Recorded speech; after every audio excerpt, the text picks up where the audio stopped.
नमस्कार साथियों, सबसे पहले तो आप लोगों को बहुत बहुत बधाई, बहुत बहुत कॉन्ग्रेचुलेशंस कि हम लोगों के अथक प्रयास के बाद अब उम्मीद की किरण जग चुकी है और रेलवे के एएलपी भर्ती के लिए एक बहुत बड़ी खुशखबरी हमारे सामने आ गई है। जी हाँ दोस्तों, हम बात कर रहे हैं रेलवे के एएलपी के उसी नोटिस के बारे में जो 11 दिसंबर को पब्लिश हुई है। लेकिन दोस्तों, इस नोटिस के पब्लिश होने के बाद हमारे मन में कई सारे सवाल उठ गए हैं, जैसे कि ये नोटिस सही है या फिर गलत है, इसमें केवल एएलपी के लिए ही चर्चा क्यों किया गया है, इसमें टेक्नीशियन को ऐड क्यों नहीं किया गया है। अच्छा, ये नोटिस आने का संकेत क्या है, इस नोटिस के आने के कितने दिनों के बाद हमारी वैकेंसीज आने की संभावना होती है, या फिर जिन लोगों की डिग्री या फिर आईटीआई अभी तक कंप्लीट नहीं हुई है, क्या वो एपीयरिंग में इस फॉर्म को डाल सकते हैं या नहीं। तो चलिए दूर करते हैं एक एक करके सारे कंफ्यूजन को और बात करते हैं मिनिस्ट्री ऑफ रेलवे के द्वारा दिया हुआ रेलवे के एएलपी के लिए मिनिमम क्वालिफिकेशन वाले नोटिस को। दोस्तों, अभी हमारे सामने एक government of India ministry of railway के रेलवे बोर्ड का एक एएलपी का नोटिस है जो कि 11 दिसंबर को पब्लिश हुई है और जो कि सारे रेलवे के जीएम को दिया गया है, जिसमें एएलपी के मिनिमम क्वालिफिकेशन को क्लैरिफाई किया गया है। दोस्तों, इस नोटिस पर एक नज़र दौड़ाएं तो हमारे डायरेक्ट रिक्रूटमेंट के लिए जो क्वालिफिकेशंस है उसमें से मिनिमम क्वालिफिकेशन में मैट्रिकुलेशन पास तो होना ही चाहिए, प्लस में आईटीआई होनी चाहिए स्पेसिफाइड ट्रेड से, या फिर एक्ट अप्रेंटिसशिप होनी चाहिए, या फिर दोस्तों जो डिप्लोमा किए हुए हैं उनके लिए डिप्लोमा होना चाहिए, वो भी कुछ चुनिंदे ट्रेडों से, जैसे मैकेनिकल से होनी चाहिए, इलेक्ट्रिकल से होनी चाहिए, इलेक्ट्रॉनिक्स या फिर ऑटोमोबाइल इंजीनियरिंग में यदि किन्हीं का डिप्लोमा किया हुआ है तो वो इस एएलपी के लिए एलिजिबल है, 110% एलिजिबल है।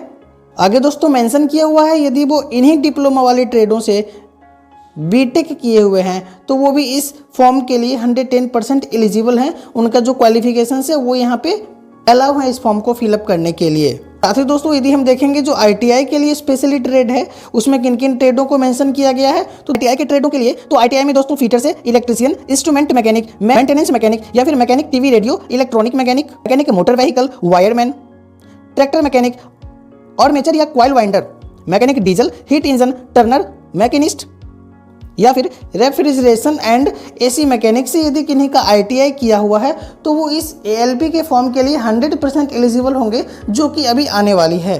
अच्छा, अब सवाल उठता है कि ये नोटिस केवल एएलपी वालों के लिए ही है, तो फिर टेक्नीशियन वालों का क्या होगा, क्या उसका वैकेंसी नहीं आएगा। तो दोस्तों, ऐसा बिल्कुल भी नहीं है।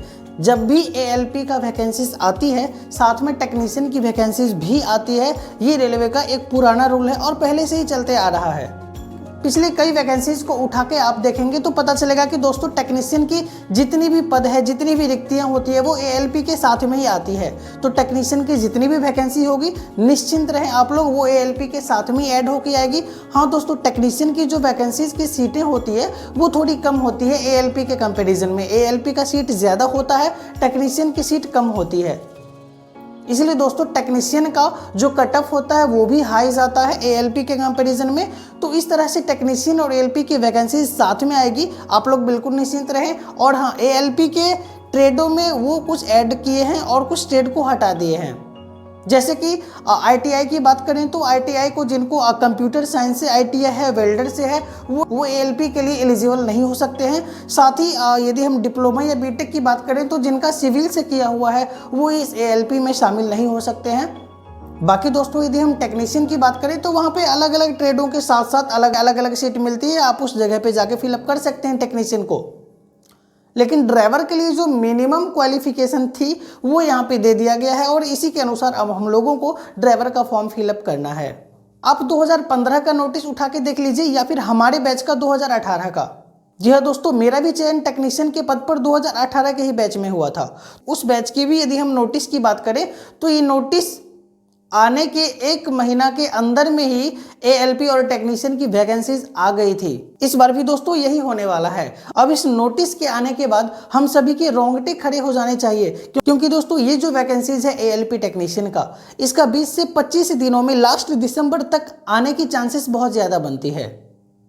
हो सके तो नया साल का तोहफा में जनवरी के स्टार्टिंग में ही ये वैकेंसीज आ जाए, तो नया साल का सबसे बड़ा तोहफा मान के हम लोगों को अब जुट जाना है। फिर से हम लोगों को अब पूरा कंसिस हो जाना है इस एग्जाम को लेके जो अभी हाल ही में आने वाली है। दोस्तों, एक कंफ्यूजन ये भी है क्योंकि मोस्टली लड़के जो अभी नए लड़के हैं, जो अभी ITI कर रहे हैं या फिर डिप्लोमा बीटेक कर रहे हैं, उनका अभी तक डिग्री नहीं मिल पाया है। वो यदि पहला सेमेस्टर या फिर फाइनल डिग्री नहीं ले पाए हैं, बस सेमेस्टर में ही फंसे हुए, उनका फाइनल रिजल्ट नहीं आ पाया है, तो क्या वो इस फॉर्म को फिलअप कर पाएंगे? तो दोस्तों यदि हम 2018 वाले नोटिस के भी एडवर्टाइजमेंट को यदि निकाल के देखें तो उसमें भी फॉर्म जब से अप्लाई होना शुरू हो गया था, जब से ऑनलाइन होना शुरू हो गया था, उस ऑनलाइन होने के डेट तक जिन लोगों का डिग्री अभी तक मिला नहीं है, सर्टिफिकेट आ नहीं गया है, रिजल्ट फाइनल हो नहीं गया है, वो यदि अपीयरिंग में है तो वो इस फॉर्म को नहीं डाल सकते हैं। तो दोस्तों वही रूल यहाँ पे भी आने वाला है। जिन लोगों का अभी तक डिग्री नहीं मिल पाया है या फिर रिजल्ट पेंडिंग में है या फिर उनका अभी तक केवल वो अपीयरिंग में काउंट हो रहे हैं, तो वो इस फॉर्म को फिलअप नहीं कर पाएंगे। बाकी दोस्तों आप लोग जिनका ITI डिप्लोमा या फिर बीटेक का डिग्री मिला हुआ है, उन लोगों को बहुत बहुत अग्रिम बधाई और बहुत बहुत शुभकामनाएं एक नई जर्नी के स्टार्ट के लिए, जिसकी मंजिल अब दूर नहीं है।